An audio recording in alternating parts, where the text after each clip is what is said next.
सन 1947 में दो देश बने, भारत और पाकिस्तान। एक ने लोकतंत्र को चुना और दूसरे ने सेना का शासन।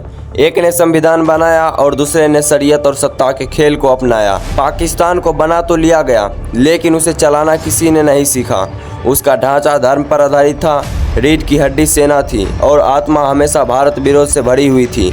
शुरुआत में जो देश स्वयं को इस्लामी एकता का प्रतीक बताता था, वही आज अपने ही मुसलमान नागरिकों से डरता है। बलूच मुसलमानों से, सिंधी मुसलमानों से और पख्तून मुसलमानों से। यह वो देश है जहां हर आवाज़ को देशद्रोह कहा जाता है और हर सोच को कुचल दिया जाता है। और अब समय आ गया है उस अंधकार को हटाने का जो पाकिस्तान ने खुद पर ओढ़ रखा है।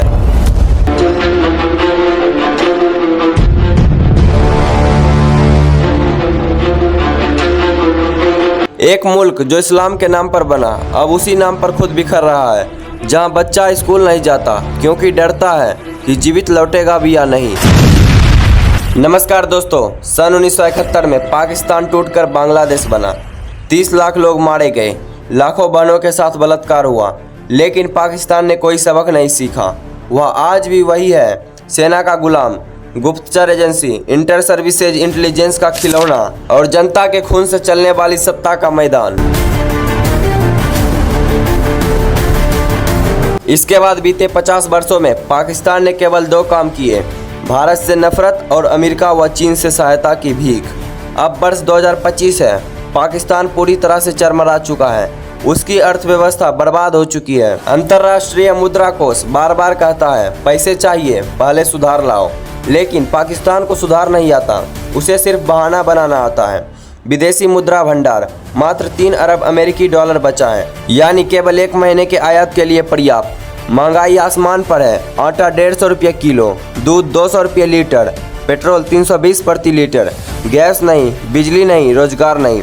लोग अपने बच्चों को एक वक्त का भोजन तक नहीं दे पा रहे हैं। लेकिन दूसरी ओर सेना के जनरल आलीशान बंगलों में रहते हैं, महंगी गाड़ियां चलाते हैं, विदेशों में इलाज कराते हैं। पाकिस्तान का वास्तविक शासक कोई प्रधानमंत्री नहीं है, बल्कि रावलपिंडी स्थित संयुक्त सैन्य मुख्यालय है। वही सेना जो स्वयं को रक्षक कहती है, असल में वही सबसे बड़ा भक्षक बन चुकी है। पाकिस्तान की अर्थव्यवस्था का लगभग 50% हिस्सा सेना के व्यापारिक साम्राज्य के अंतर्गत आता है। अस्करी बैंक, फौजी फाउंडेशन, रक्षा आवास प्राधिकरण, सबका नियंत्रण सेना के पास है। अब बात करते हैं आंतरिक विद्रोह की। बलूचिस्तान, जहां हर दिन लाशें मिलती है और सरकार कहती है ये देशद्रोही थे। खैबर पख्तूनख्वा, जहां तहरीक तालिबान।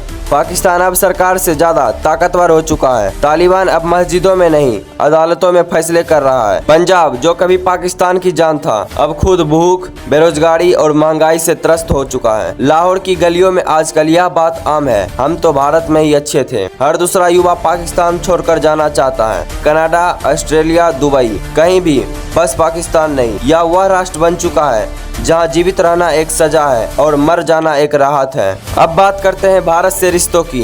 पाकिस्तान हमेशा कश्मीर के नाम पर विष उगलता रहा है, लेकिन अब हालत यह है कि उसके अपने ही प्रांत विद्रोह पर उतर चुके हैं।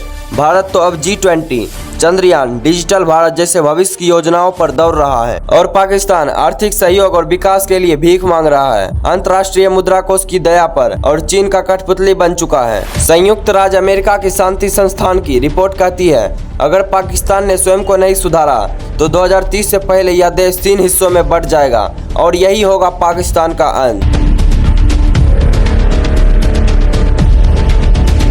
लेकिन ये अंत केवल नक्शे का नहीं, बल्कि उस सोच का भी है जिसने इस मुल्क को भारत विरोध, कट्टरता और सेना समर्थित सत्ता में बदल दिया। आज पाकिस्तान के स्कूलों में जो इतिहास पढ़ाया जाता है, उसमें मुगल और भारत से बदला लेने की कहानियां हैं, लेकिन वहाँ लोकतंत्र, विज्ञान, तकनीक, उद्यमिता या मानवाधिकार जैसे विषय गायब हो चुका है। जब तक शिक्षा कट्टरता से मुक्त नहीं होगी, तब तक राष्ट्र कभी विकसित नहीं हो सकता। पाकिस्तानी मीडिया एक और बड़ा सवाल है। टीवी पर एंकर भारत को गाली देते हैं और तालिबान से सहानुभूति जताते हैं, लेकिन बलूच गायब क्यों हो रहे हैं, पख्तून क्यों भुखमरी झेल रहे हैं? इस पर एक शब्द नहीं। सच्चाई पर सेंसरशिप और झूठ पर राष्ट्रवाद, यही अब पाकिस्तान की पत्रकारिता है। जब एक देश का भरोसा अपने संविधान से नहीं, अपने धर्म गुरुओं और सेनापतियों से हो, तो वो देश नहीं चलता, वो खंडर बनता है। आज पाकिस्तान एक ऐसे मोड़ पर है जहाँ से लौटना संभव नहीं। ना वहाँ लोकतंत्र बचा है, ना अर्थव्यवस्था, ना ही कोई राष्ट्रीय भावना।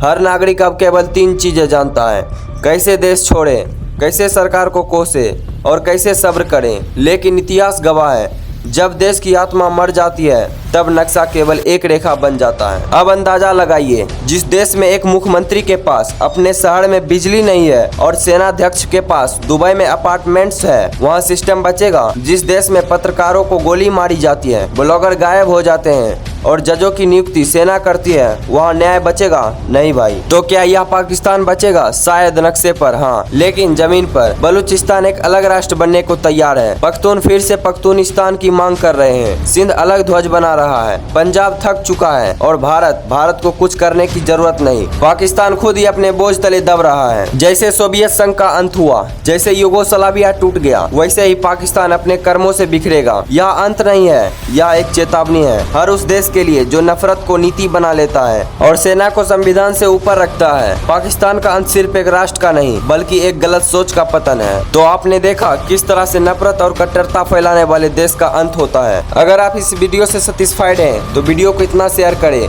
यह वीडियो कराची से कश्मीर तक पहुंच जाए, और वीडियो को लाइक करें और चैनल को सब्सक्राइब करें। मिलते हैं किसी नेक्स्ट वीडियो में। जय हिंद, जय भारत।